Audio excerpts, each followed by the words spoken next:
স্বাগত দীপ্ত সংবাদে, সাথে আছে আমি কাজী আসিফুজ্জামান।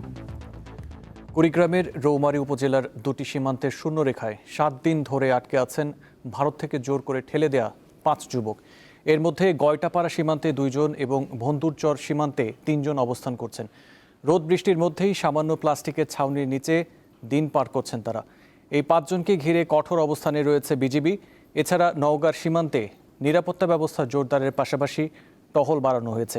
যতদিন সীমান্ত নিয়ে শান্তিপূর্ণ সমাধান না হচ্ছে ততদিন এমন কার্যক্রম অব্যাহত রাখার কথা জানিয়েছেন বিজিবির কর্মকর্তারা। এদিকে চাঁপাইনবাবগঞ্জ সীমান্ত দিয়ে 20 জনকে ঠেলে দেওয়ার বিএসএফের চেষ্টা রুখে দিয়েছে বিজিবি। বর্তমানে তারা সীমান্তের শূন্যরেখায় অবস্থান করছেন।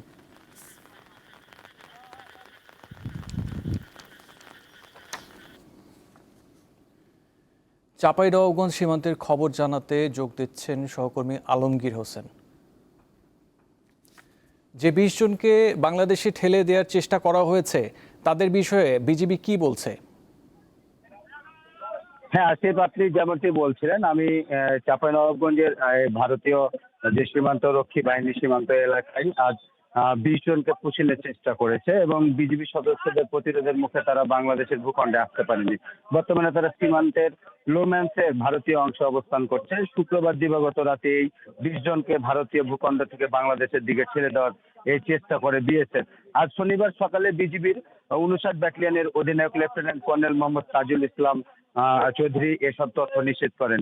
বিজিবির অধিনায়ক বলেন, শুক্রবার গভীর রাতে চোকা সীমান্ত দিয়ে ওই 20 জনকে পুষিনের চেষ্টা করে দিয়েছে। এদের মধ্যে 11 জন নারী, 4 জন শিশু ও 5 জন পুরুষ রয়েছে। বিজিবি বিষয়টি টের পেয়ে তাদের বাংলাদেশে আসতে বাধা দেয়। বিজিবির বাধার মুখে তারা সীমান্তের লোম্যান্সের ভারতীয় অংশে অবস্থান নিয়েছেন। এর আগে গত 3 দফায় সীমান্ত দিয়ে 44 জনকে চাঁপাইনবাবগঞ্জে 44 জনকে পুষিনের চেষ্টা করে দিয়েছে। তবে বিজিবির বাধার মুখে সেটি তারা সফল হতে পারেনি। রাতের আধারে সীমান্ত এলাকা থেকে তাদের ফিরে নিয়ে যায় বিএসএফ। চাঁপাইনবাবগঞ্জ থেকে আমার কাছে এ ছিল সর্বশেষ তথ্য। আসিফ। চাঁপাইনবাবগঞ্জ থেকে টেলিফোনে যুক্ত ছিলেন আলমগীর হোসেন। গাজায় এখনও চলছে ইসরায়েলের আগ্রাসন। নেই খাবার কিংবা অন্ধকারে আলো জ্বালানোর জন্য বিদ্যুৎ। তবুও বিশ্বকাপের উচ্ছ্বাস ছুঁয়ে গেছে সেখানকার ফুটবল প্রেমীদের মাঝে।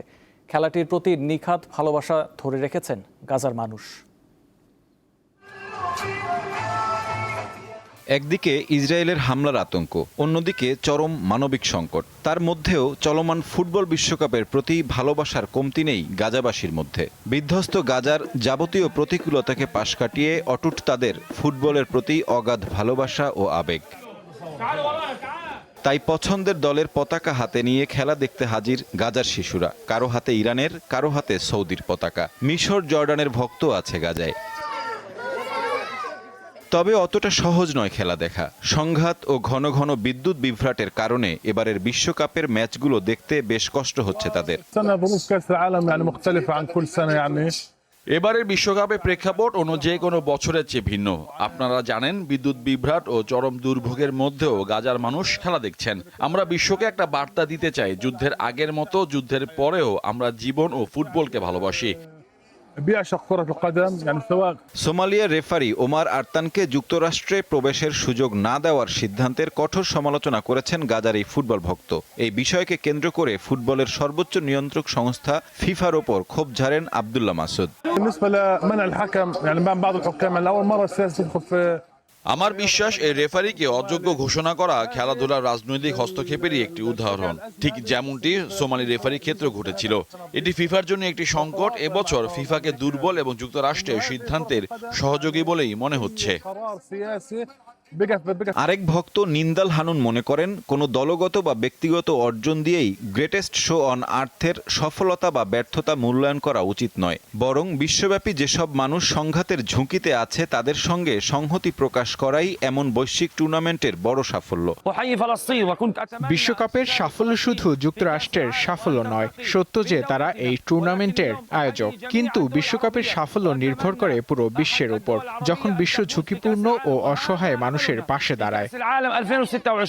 গাজার বিভিন্ন এলাকায় বাস্তুচ্যুত মানুষের শিবিরেও ছোট্ট টেলিভিশনে দেখানো হচ্ছে ম্যাচ। পাশে পুরনো জেনারেটরের একটানা শব্দ। সাইফুর রহমান শিশির, দীপ্ত, বার্তাকক্ষ। আর্জেন্টাইন ফুটবল জাদুকর লিওনেল মেসির নামে যুক্তরাষ্ট্রের নিউ জার্সির একটি সড়কের নামকরণ করা হয়েছে।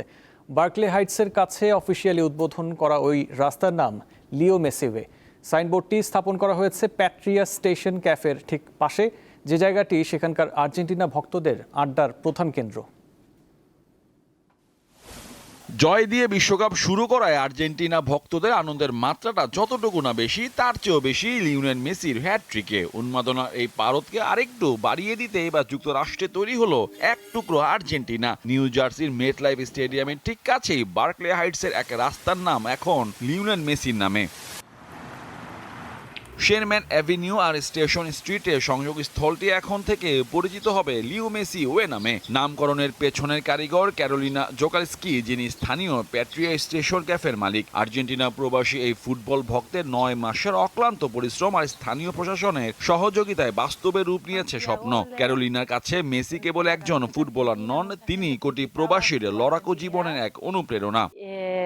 লিওনেল মেসি আমাদের প্রতিনিয়ত আনন্দ দিয়ে যাচ্ছেন। ধনী গরিব সবার কাছেই তিনি এক অনন্য উদাহরণ। তিনি এমন একজন ব্যক্তি যিনি কঠোর পরিশ্রম করেন, নতুন পরিবেশের সাথে মানিয়ে নেন, কিন্তু নিজের মাতৃভূমি, নিজের পতাকা আর শিকড়কে কখনোই ভুলে যান না। আর এই সব কিছুর জন্যই তিনি আমাদের কাছে অনুকরণীয়।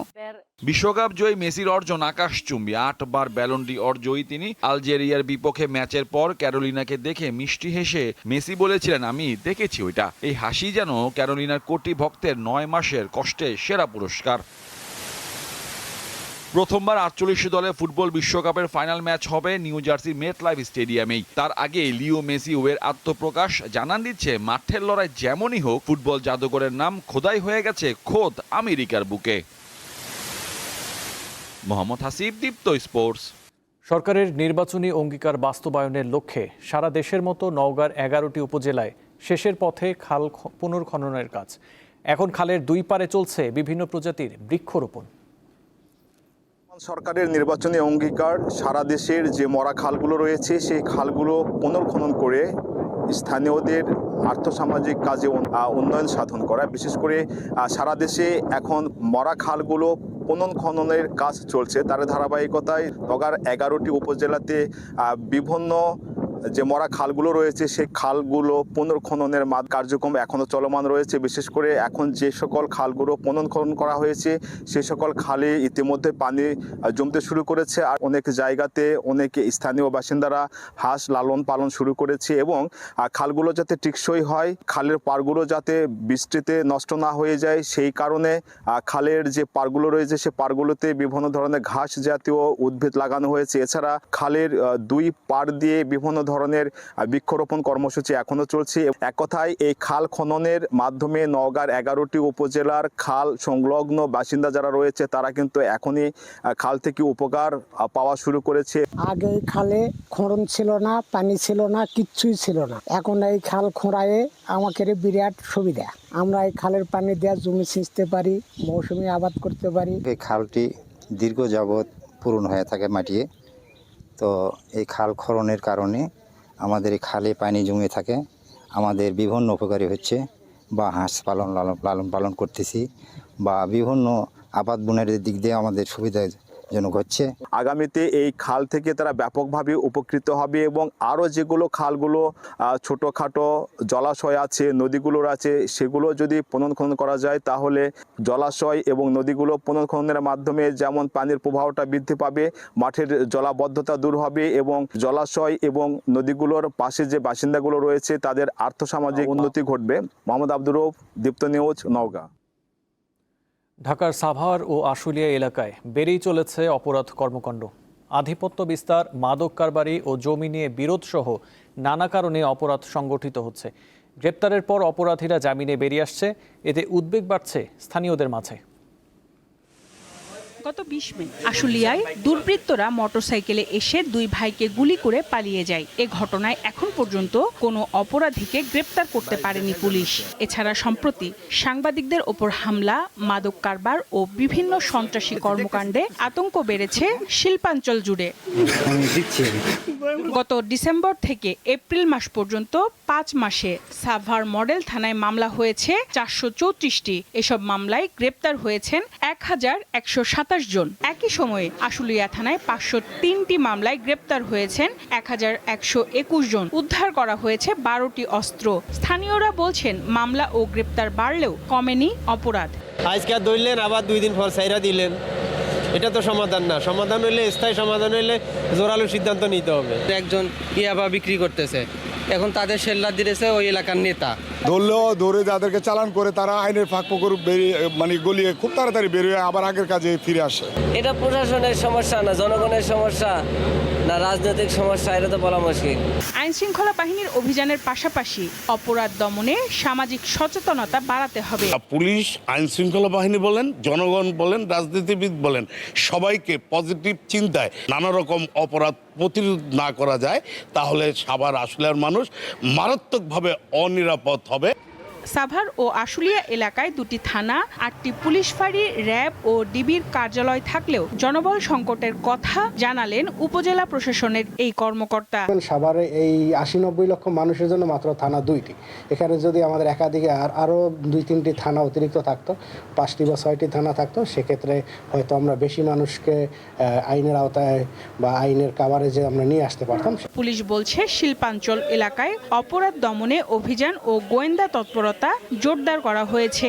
সার্কেল এসপি সহ যে আমাদের যে ডিবি থানা যে টিমগুলা, সেই টিমগুলাকে আমরা বেগবান করেছি। তারা কিন্তু প্রিভেন্টিভ পুলিশিংও করছে। অপরাধের মূল কারণ চিহ্নিত করে যে কোনো মূল্যে আইন শৃঙ্খলা পরিস্থিতি নিয়ন্ত্রণে আনার দাবি স্থানীয়দের। সঞ্জিতা প্লাবনী, দীপ্ত, বার্তা কক্ষ। নিষেধাজ্ঞা শেষে সাগরে গিয়ে আশানুরূপ মাছ পাচ্ছেন না বলে জানিয়েছেন পটুয়াখালীর জেলেরা। এরই মধ্যে সক্রিয় হয়ে ওঠা মৌসুমি বায়ুর প্রভাবে উত্তাল হয়ে উঠেছে বঙ্গোপসাগর। প্রবল ঢেউয়ের কারণে পটুয়াখালীর মহিপুর ও আলিপুরের খাপড়াভাঙা নদীতে আশ্রয় নিয়েছে শত শত ট্রলার। দীর্ঘ নিষেধাজ্ঞার পরও সমুদ্রে মাছ না পেয়ে নতুন করে ধার দেনায় জর্জরিত হয়ে পড়েছেন জেলেরা। নিষেধাজ্ঞাকালীন সময়ে সাগরে অসাধু জেলেদের মাছ শিকার এবং ট্রলারের অবাধ বিচরণের কারণে কাঙ্ক্ষিত মাছ পাচ্ছে না বলে দাবি তাদের।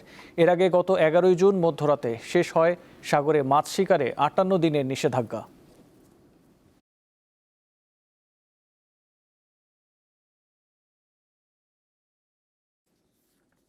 এবারে আন্তর্জাতিক প্রসঙ্গ। ইউক্রেনের বিভিন্ন অঞ্চলে নতুন করে ব্যাপক বিমান হামলা চালিয়েছে রাশিয়া। এতে শিশুসহ কয়েকজন বেসামরিক নাগরিক নিহত ও অনেকে আহত হয়েছেন বলে জানিয়েছে কিয়েভ। তুরস্ক ভিত্তিক সংবাদ মাধ্যম টিআরটি ওয়ার্ল্ডের এক প্রতিবেদনে বলা হয়, ইউক্রেনের পূর্ব ও দক্ষিণাঞ্চলীয় একাধিক এলাকায় একযোগে এসব হামলা চালানো হয়। ক্ষতিগ্রস্ত হয়েছে বাড়িঘর, একটি পোস্ট অফিস ও একাধিক যানবাহন। হামলায় পাভলোহর শহরে 8 বছর বয়সী এক শিশু নিহত হয়েছে। দক্ষিণাঞ্চলীয় ওডেসা অঞ্চলে জ্বালানি ট্যাঙ্কারে আগুন ধরে যায়, এতে একজন নিহত এবং 4 জন আহত হন।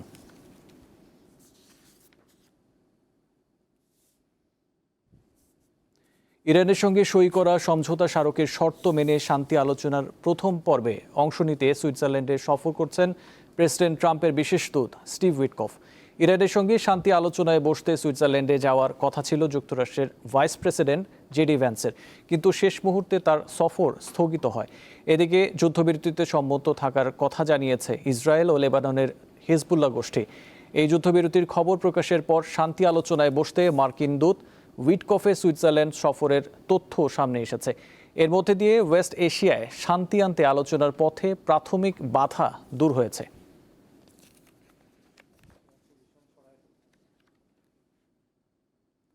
নারী টি-20 বিশ্বকাপে নিজেদের তৃতীয় ম্যাচে আজ পাকিস্তানের বিপক্ষে মাঠে নামবে বাংলাদেশ। খেলা শুরু সন্ধ্যা 7:30টায়। চলতি বিশ্বকাপে এখন পর্যন্ত 2 ম্যাচ খেলে একটিও জয় পায়নি পাকিস্তান। বিপরীতে বাংলাদেশ নারী দলের জয় একটি, অন্যটি হেরেছে অস্ট্রেলিয়ার কাছে। এখন পর্যন্ত টি-20তে 2 দল 20 বার মুখোমুখি হয়েছে, যেখানে বাংলাদেশের জয় 4 বার, পাকিস্তানের নারীরা জিতেছে 16 ম্যাচে।